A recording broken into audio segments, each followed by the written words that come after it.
Welcome all the students. જો છેલ્લે આપણે ચોથું ચેપ્ટર નિશ્ચાયક એમાં છેલ્લો આપણો જે ટોપિક હતો એ ઉપનિશ્ચાયક અને સહઅવયવ વાળો હતો, પણ એમાં થોડીક વાતો બાકી હતી. બરાબર છે. હવે ઉપનિશ્ચાયક અને સહઅવયવ વિશે તમને હવે યાદ હશે કે કેવી રીતે ઉપનિશ્ચાયક અને સહઅવયવ શોધી શકાય. ઓકે, હવે સહઅવયવ અને ઉપનિશ્ચાયક વિશે બે નોંધ અગત્યની છે. એમાં પહેલી નોંધ છે કે ત્રિહાદ નિશ્ચાયકમાં કોઈ પણ હાર કે સ્તંભના ઘટકોને તેના અનુરૂપ સહઅવયવ વડે ગુણીને ઉમેરીએ તો નિશ્ચાયકનું મૂલ્ય મળે છે. બરાબર છે. એટલે કોઈ પણ હાર કે સ્તંભના ઘટકો સિલેક્ટ કરો. પહેલા તો કોઈ પણ હાર સિલેક્ટ કરો, તેના ઘટકોને તેના અનુરૂપ સહઅવયવ વડે ગુણી અને સરવાળો કરીએ તો આપણને નિશ્ચાયકનું મૂલ્ય મળે. ઓકે, ધારો કે અહીંયા જે નિશ્ચાયક આપેલો છે એમાં આપણે પ્રથમ હાર પસંદ કરીએ. હવે આપણને યાદ છે કે ભાઈ કોઈ પણ ઘટકના જે સહઅવયવો છે એને આપણે કેપિટલ A થી દર્શાવીએ છીએ. ઓકે, ચલો માનો કે પહેલી હાર આપણે સિલેક્ટ કરી, તો પહેલી હારના જે ઘટકો છે A11, A12 અને A13. હવે આ ઘટકોને શું કરવાનું છે? એના અનુરૂપ સહઅવયવ સાથે ગુણી અને સરવાળો લેવાનો છે. ચાલો, A11 એનો સહઅવયવ આવે કેપિટલ A11, A12 એનો સહઅવયવ કેપિટલ A12 અને A13 નો સહઅવયવ આવે કેપિટલ A13. તો આપણે શું કર્યું કે પહેલી હારના ઘટકોને તેના અનુરૂપ સહઅવયવ વડે ગુણ્યા. હવે ત્યારબાદ એ બધાનો સરવાળો લઈએ તો નિશ્ચાયકનું મૂલ્ય મળે છે.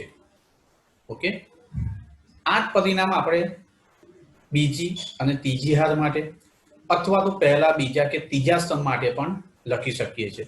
ઓકે, ધારો કે આ જ પરિણામ આપણે પહેલા સ્તંભ માટે લખવું છે, તો પહેલા સ્તંભના જે ઘટકો છે એને આપણે એના અનુરૂપ સહઅવયવ વડે ગુણી અને સરવાળો લઈએ. એટલે કે પહેલા સ્તંભના ઘટકો A11 એનો સહઅવયવ આવે કેપિટલ A11 પ્લસ પહેલા સ્તંભનો બીજો ઘટક છે A21 એનો સહઅવયવ આવે કેપિટલ A21 પ્લસ પહેલા સ્તંભનો ત્રીજો ઘટક A31 કેપિટલ A31.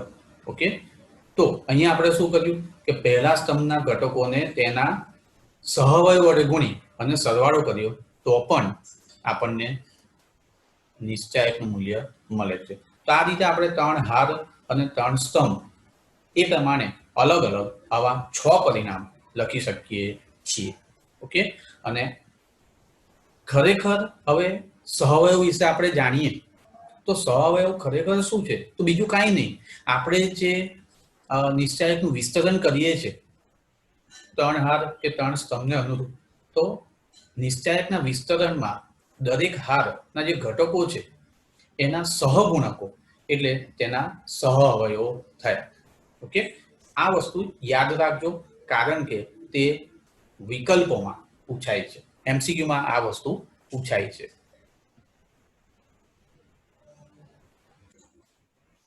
ચલો, હવે બીજી નોંધ છે, એમાં ત્રિહાદ નિશ્ચાયકની કોઈ પણ હાર કે સ્તંભના ઘટકોને અન્ય કોઈ હાર કે સ્તંભના અનુરૂપ ઘટકોના સહઅવયવ વડે ગુણીને ઉમેરતા સરવાળો હંમેશા શૂન્ય થાય છે. એટલે હવે આપણે શું કરવાનું છે કે કોઈ પણ હાર કે સ્તંભના ઘટકોને અન્ય કોઈ હાર કે સ્તંભના અનુરૂપ સહઅવયવ વડે ગુણી અને સરવાળો લેવાનો છે, તો તે સરવાળો હંમેશા શૂન્ય થાય. બરાબર છે.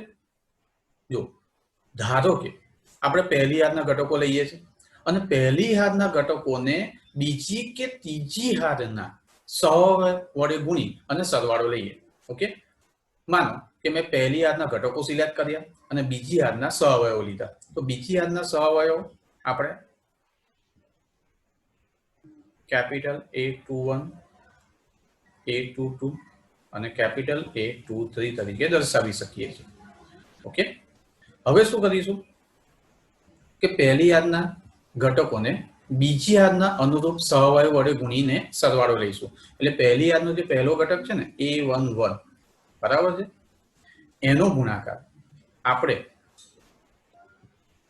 A21 સાથે કરીશું. ઓકે, એટલે A11 into A21 પ્લસ હવે આ બીજો ઘટક છે A12, એને આપણે A22 સાથે ગુણીશું. A12 into A22 પ્લસ આ ત્રીજો ઘટક છે A13, એને આપણે A23 સાથે ગુણીશું.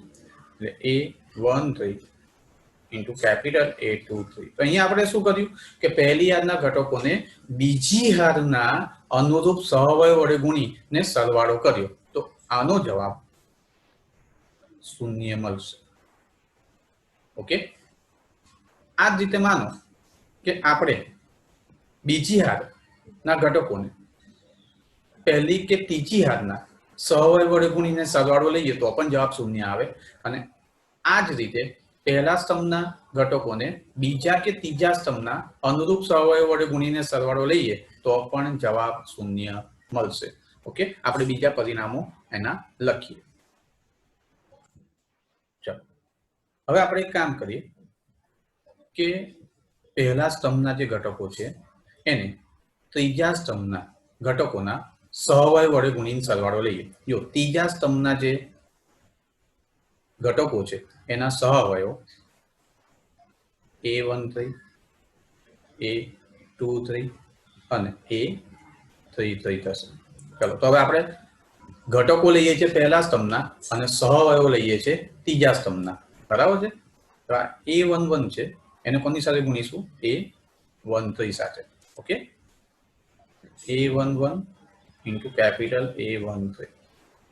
એવી રીતે પહેલા સ્તંભનો જે બીજો ઘટક છે એને આપણે A23 સાથે ગુણીશું plus A21 into capital A23 plus એ જ રીતે આ ત્રીજો ઘટક છે એને આપણે આ A33 સાથે ગુણીએ એટલે A31 into capital A33.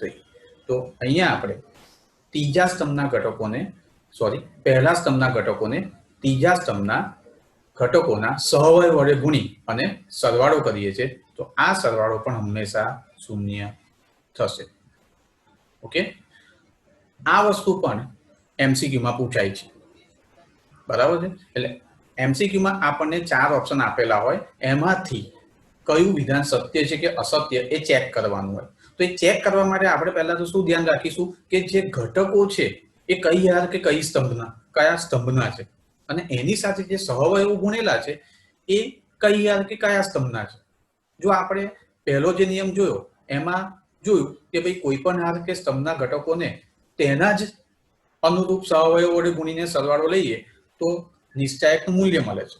પણ કોઈ પણ હાર કે સ્તંભના ઘટકોને અન્ય કોઈ હાર કે સ્તંભના ઘટકોના સહઅવયવ વડે ગુણીને ઉમેરીએ તો સરવાળો શૂન્ય થાય છે. ઓકે, એટલે બે બાબતોનું ધ્યાન રાખવાનું વિકલ્પોમાં કે ઘટકો કયા છે અને સહઅવયવો કયા છે. અને આ બે નિયમો તમે સમજી લો તો તેવા એમસીક્યુ તે પ્રકારના એમસીક્યુ તમે સહેલાઈથી સોલ્વ કરી શકશો. ઓકે, તો આ પ્રમાણે આપણે જે બીજો ગુણધર્મ જોયો એમાં ટોટલ અલગ અલગ પ્રકારના 12 પરિણામો આપણે મેળવી શકીએ છીએ. એ પણ ધ્યાન રાખજો. હવે આપણે આગળ વધીએ. ચલો હવે આગળ છે ઉદાહરણ નંબર 22. એમાં એક નિશ્ચાયક આપેલો છે. આપણે એના ઘટકોના ઉપનિશ્ચાયક અને સહઅવયવ શોધવાના છે તથા ચકાસો કે આ એક પરિણામ ચકાસવાનું છે. તમે જોઈ શકો છો કે આ પરિણામમાં જે ઘટકો લીધા છે A11, A12 અને A13. તો આ જે ઘટકો છે એ તમે જોઈ શકો છો કે ભાઈ પહેલી હારના ઘટકો છે અને જે સહઅવયવો છે એ ત્રીજી હારના છે. અને હમણાં જ આપણે ગુણધર્મ નંબર 2 જોયો કે કોઈ પણ હાર કે સ્તંભના ઘટકોને અન્ય કોઈ હાર કે સ્તંભના સહઅવયવો સાથે ગુણી અને સરવાળો લઈએ તો 0 જવાબ આવે છે. ફક્ત એ વસ્તુ આપણે ચકાસવાની છે. બરાબર છે. ઓકે, ચલો તો શરૂ કરીએ.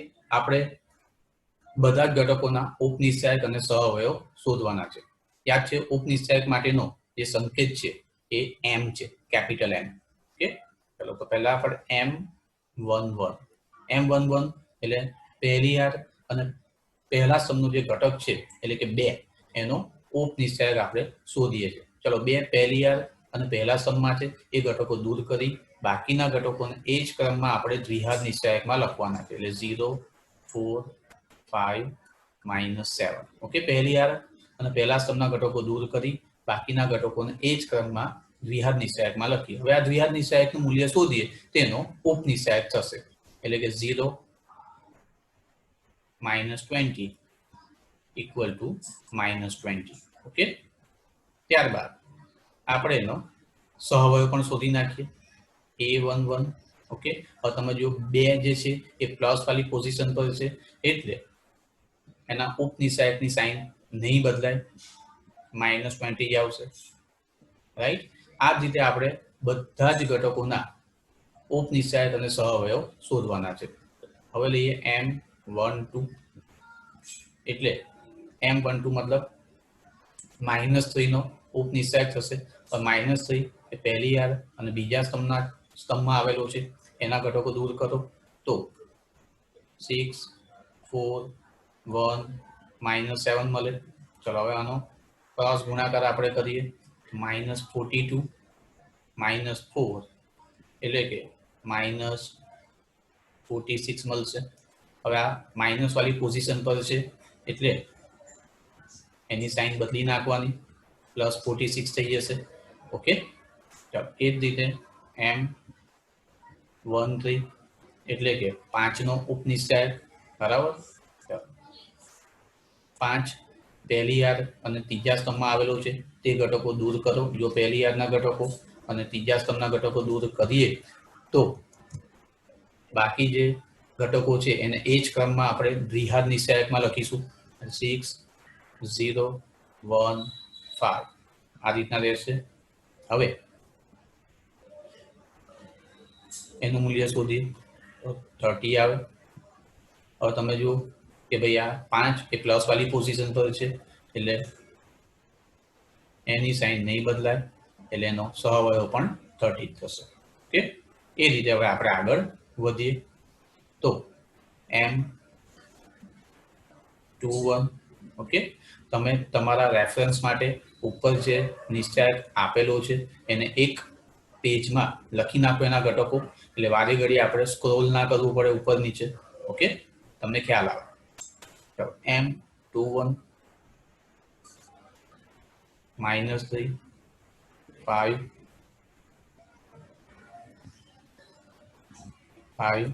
-7 તમે જોઈ શકો છો.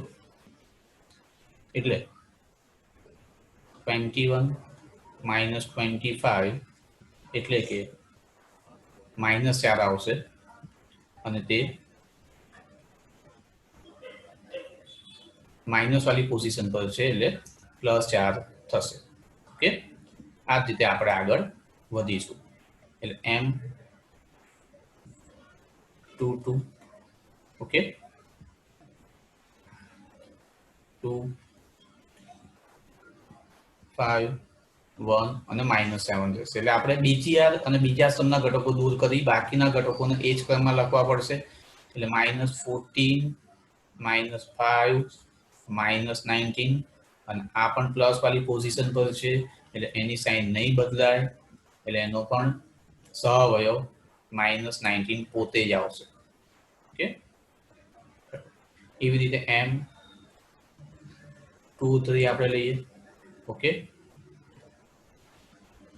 ચલો M23 એમાં 2 -3 1 અને 5 આવશે, બરાબર. બીજી હાર અને ત્રીજા સ્તંભના ઘટકો દૂર કરી દો એટલે 10 + 3 એટલે કે 13 આવશે. અને આ M23 એ માઇનસ વાળી પોઝિશન પર આવે એટલે એનો સહવયો -13 આવશે. એના ઉપનિશ્ચાયકની સાઇન ખાલી બદલી નાખવાની. એ રીતે M31. ઓકે, આ રીતે જ આગળ વધવાનું છે. મેં તમને કીધું એ પ્રમાણે કે તમે એક પેજમાં નિશ્ચાયકના ઘટકો લખી નાખજો એટલે ખ્યાલ આવે તમને. -12 - 0 = -12. ઓકે, હવે M31 પણ પ્લસ વાળી પોઝિશન પર આવશે એટલે એની પણ સાઇન નહીં બદલાય, એ પણ -12 જ આવે. હવે M32 લઈએ આપણે.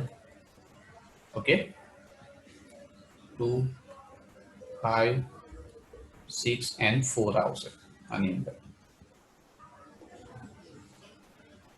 8 - 30 = -22. અને જે M32 છે એ માઇનસ વાળી પોઝિશન પર છે એટલે એની સાઇન બદલાઈ જશે, +22 થઈ જશે. અને છેલ્લે M33 આપણે શોધીએ. 2 - 3 6 0 આ ઘટકો છે એટલે 0 + 18 = 18 એટલે A33 એ પણ પ્લસ વાળી પોઝિશન પર આવશે =18 મળે. ઓકે, ચાલો હવે આપણે આ તો દરેક ઘટકના ઉપનિશ્ચાયક અને સહઅવયવ આપણે શોધી નાખ્યા. હવે આ પરિણામ આપણે ચકાસવાનું છે. જો પહેલી યાદના ઘટકો એને ત્રીજી યાદના સહઅવયવ વડે ગુણવાના છે. તો પહેલી યાદના ઘટકોને ત્રીજી યાદના સહઅવયવ વડે ગુણીએ. તો પહેલી યાદના ઘટકો તમે જોઈ શકો છો, તમે જે લખેલું હશે એમાં પહેલી યાદના ઘટકો છે 2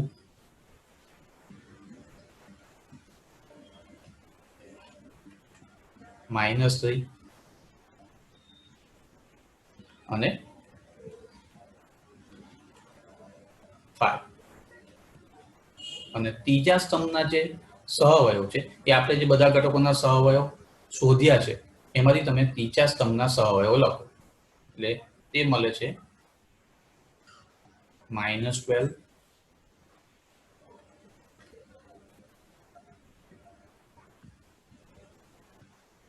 22 અને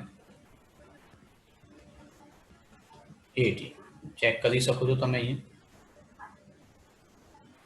-12 22 અને 18. ઓકે, હવે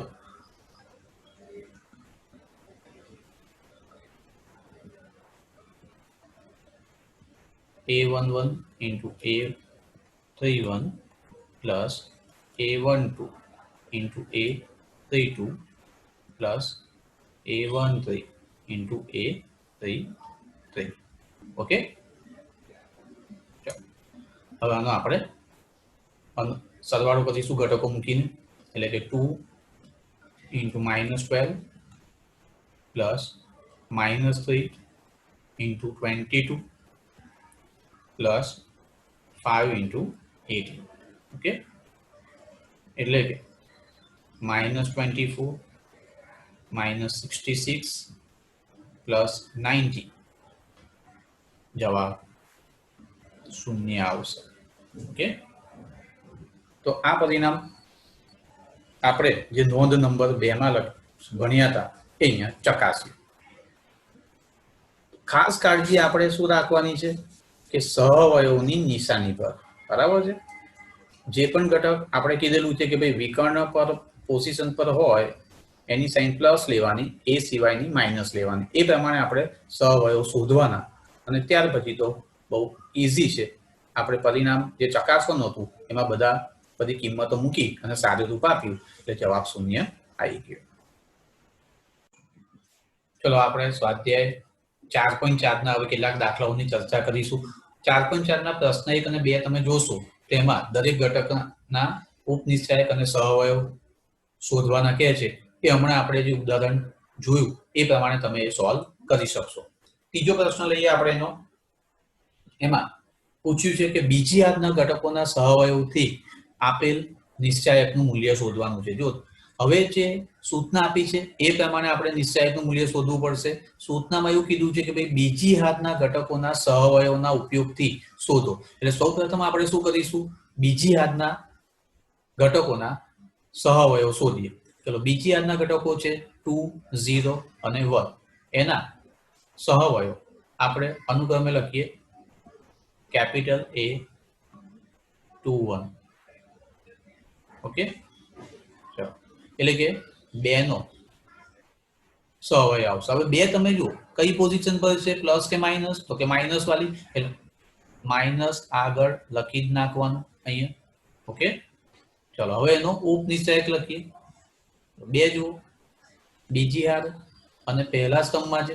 ઓકે, એના ઘટકોને દૂર કરીએ તો બાકીના ઘટકો 3, 8, 2 અને 3 આવશે.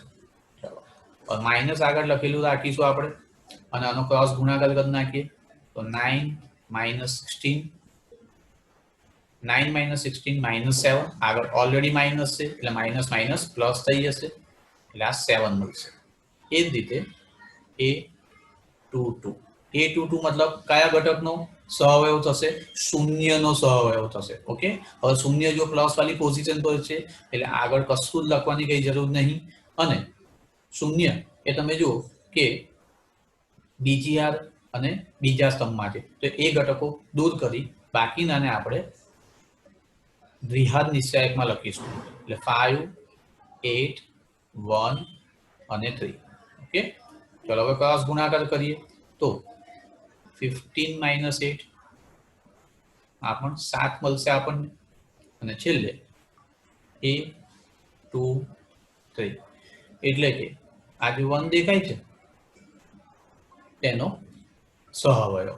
ઓકે, હવે એ જો કઈ પોઝિશન પર છે A23 એટલે બીજી હાર અને ત્રીજા સ્તંભમાં, એ પણ માઇનસ વાળી પોઝિશન પર આવશે એટલે એનામાં એની પણ આપણે ઉપનિશ્ચાયકની સાઇન આગળ માઇનસ લખવી પડશે. ઓકે, તો 5, 3, 1 અને 2 આવશે. જો એમાં બીજી હાર અને ત્રીજા સ્તંભના ઘટકો દૂર કરીએ તો એટલે માઇનસ આગળ રાખીશું આપણે 10 - 3 = -7 મળશે. હવે આપણને શું પૂછ્યું છે કે બીજી હાથના ઘટકોના સહઅવયવના ઉપયોગથી નિશ્ચાયકનું મૂલ્ય શોધો. ચલો, એટલે ડેલ્ટા બીજી હાથના સહઅવયવથી, એટલે આપણે શું કરવાનું છે કે બીજી હાથના જે ઘટકો છે એને પોતાના જ અનુરૂપ સહઅવયવ વડે ગુણીને સરવાળો લઈએ તો નિશ્ચાયકનું મૂલ્ય મળે. A21 × capital A21 plus A22 × capital A22 plus A23 × capital A23. Okay, ચલો, હવે બધાના મૂલ્ય અહીંયા મૂકી દઈએ. A21 201 છે ઘટકો આપણે જાણીએ છીએ. તો 2 × 7 પ્લસ 0 × 7 પ્લસ 1 × -7. ઓકે, બીજી હાથના ઘટકો અનુક્રમે 2, 0, 1 છે અને તેના બીજી હાથના ઘટકોના સહઅવયવ અનુક્રમે 7, 7, 7 અને -7 છે. ઓકે, 14 પ્લસ 0 -7 એટલે નિશ્ચાયકનું મૂલ્ય આપણને મળી જશે 7. તમારે વેરીફાઈ કરવું હોય તો તમે નિશ્ચાયકનું સાદું વિસ્તરણ કરી, સિમ્પલ વિસ્તરણ કરી અને તમારો આન્સર ચેક કરી શકો છો. ઓકે, આ જ રીતે આપણને કદાચ પ્રશ્નમાં થોડું ફેરફાર કરવો હોય તો એવું પૂછે કે ભાઈ પહેલા સ્તંભના ઘટકોના સહઅવયવના ઉપયોગથી મૂલ્ય શોધો. તો આપણે પહેલા સ્તંભના સહઅવયવ શોધી અને પહેલા સ્તંભના ઘટકોને એના અનુરૂપ સહઅવયવ સાથે ગુણીને સરવાળો લેવાનો એટલે નિશ્ચાયકનું મૂલ્ય મળી જાય. ઓકે, ચલો, હવે આગળ સ્વાધ્યાય 4.4 ચોથો દાખલો લઈએ. એમાં આપ્યું છે કે ત્રીજા સ્તંભના ઘટકોના સહઅવયવના ઉપયોગથી આપણે નિશ્ચાયકનું મૂલ્ય શોધવાનું છે. ત્રીજા સ્તંભના ઘટકોના સહઅવયવથી. એટલે સૌપ્રથમ તો આપણે કામ શું કરીશું? ત્રીજા સ્તંભના ઘટકોના સહઅવયવ શોધીશું. ચલો, ત્રીજા સ્તંભના ઘટકો છે અનુક્રમે yz, zx અને xy. ચલો, તો પહેલા તો a13 કેપિટલ A13 મતલબ કોનો સહઅવયવ આવશે? yz નો સહઅવયવ. હવે yz તમે જો પહેલી હાર અને ત્રીજા સ્તંભમાં છે, તો પહેલી હાર અને ત્રીજા સ્તંભના ઘટકોને દૂર કરીએ, બાકીના ઘટકોને એ જ ક્રમમાં લખીશું તો એનો આ ઉપનિશ્ચાયક મળશે. અને A13 તમે જુઓ, બરાબર, એનો પોઝિશન તમે જુઓ કે પ્લસ વાળી પોઝિશન પર છે, એટલે આગળ એની સાઇન ચેન્જ કરવાની કઈ જરૂર નથી. એટલે A13 equal to z minus y થશે, આપણે ક્રોસ ગુણાકાર કરીએ તો. હવે A23 મતલબ zx નો સહઅવયવ થશે. zx એ માઇનસ વાળી પોઝિશન પર છે, એટલે આગળ આપણે માઇનસ લખ્યું. હવે તે બીજી હાર અને ત્રીજા સ્તંભમાં છે, એ ઘટકો કાઢી નાખીએ તો બાકીના ઘટકોને એ જ ક્રમમાં દ્વિઘાત નિશ્ચાયકમાં લખીશું. આગળ માઇનસ રહેવા દીધું છે, અહીંયા ક્રોસ ગુણાકાર કરીએ તો z માઇનસ x આવે. ધેટ મીન્સ કે આગળ માઇનસ છે, એટલે x માઇનસ z થશે. અને એ જ રીતે A33 મતલબ કે xy નો સહઅવયવ તે ત્રીજી હાર અને ત્રીજા સ્તંભમાં છે, એ પણ પ્લસ વાળી પોઝિશન પર છે, એટલે આગળ સાઇન ચેન્જ નહીં થાય. અને ત્રીજી હાર અને ત્રીજા સ્તંભના આપણે ઘટકો દૂર કરીએ તો બાકીના ઘટકોને એ જ ક્રમમાં આ રીતે લખાય, એટલે તે y માઇનસ x થશે. તો સિમ્પલ વસ્તુ છે, આપણે ત્રીજા સ્તંભના ઘટકોના સહઅવયવ શોધ્યા. હવે એના ઉપયોગથી આપણે આ નિશ્ચાયકનું મૂલ્ય શોધવાનું છે. ચાલો, અહીંયા મેં ગણતરી ઓલરેડી કરીને જ રાખેલી છે. તો ત્રીજા સ્તંભના ઘટકો એના સહઅવયવ. અહીંયા યાદ રાખજો કે ડેલ્ટાનું મૂલ્ય જ્યારે આપણે લખીએ છીએ તો અંગ્રેજીમાં જ્યારે નીચેનો કોઈક અંક આવે એને સફિક્સ કહેવાય. તો એ જે સફિક્સ છે, બરાબર, ઘટક અને સહઅવયવમાં એ સમાન હોવો જોઈએ, તો જ ડેલ્ટાનું મૂલ્ય થાય. બરાબર છે. પણ એ ઘટકો હાથ કે સ્તંભના હોવા જોઈએ, બરાબર, એ પણ ધ્યાન રાખવું પડે. તો એ જ રીતે આપણે અહીંયા જે નિયમ છે, ડેલ્ટા ઇક્વલ ટુ આપણે ત્રીજા સ્તંભના ઘટકોને એના સહઅવયવ વડે ગુણી અને સરવાળો કરીશું. ચલો, ત્રીજા સ્તંભના ઘટકો yz, zx અને xy મૂકી દીધા, એને અનુરૂપ એના સહઅવયવ સાથે ગુણાકાર કર્યો. ઓકે, ચલો હવે આ કૌંસ આ બંનેનો ગુણાકાર કરીએ. ચલો, એટલે yz square minus y square z. Okay, એ જ પ્રમાણે આ બંનેનો ગુણાકાર કરીશું આપણે, તો zx square minus z square x અને xy ને અંદર આપણે y માઇનસ x સાથે ગુણીએ તો xy square minus x square y. હવે નીચે મેં બ્લુ કલરથી અંડરલાઇન કર્યું છે, જો એમાં z સ્ક્વેર વાળા પદો છે. હવે થોડી પદોની ગોઠવણી કરીશું. તો પદોની ગોઠવણી કરવા માટે આપણે કયો ક્રમ યાદ રાખીશું? z સ્ક્વેર વાળા પદો, z વાળા પદો અને z વગરના પદો. ઓકે, એવા પદોની આપણે બે પદોની એવી પેર બનાવીશું. ચલો, તો આ થઈ ગયા,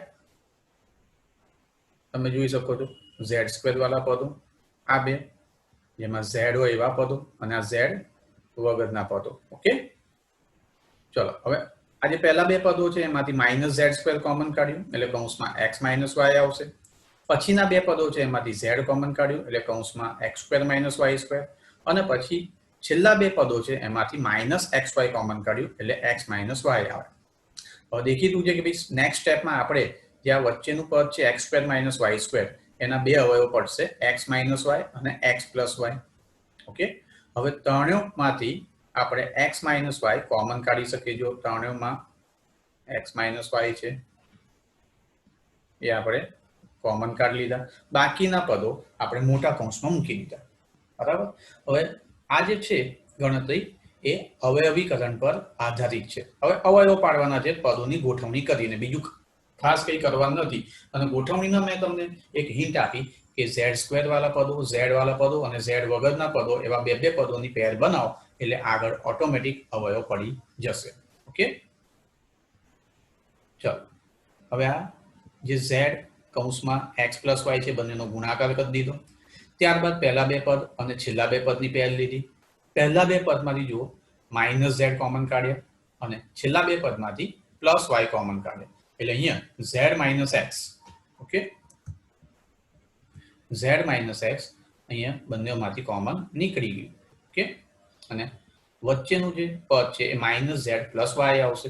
એને હવે આપણે વ્યવસ્થિત ક્રમમાં લખીએ તો ડેલ્ટાની કિંમત x - y, y - z, z - x આ મુજબ મળે છે. આ જવાબ આપણી ચોપડીમાં આપેલો છે, એટલે ચોપડી પ્રમાણે આપણે જવાબ લાયા છે. ઓકે, એટલે અહીંયા આપણે ત્રીજા સ્તંભના સહઅવયવોની મદદથી ગણતરી કરીએ તો અવયવીકરણનું કામ અહીંયા મહત્વનું છે. ઓકે,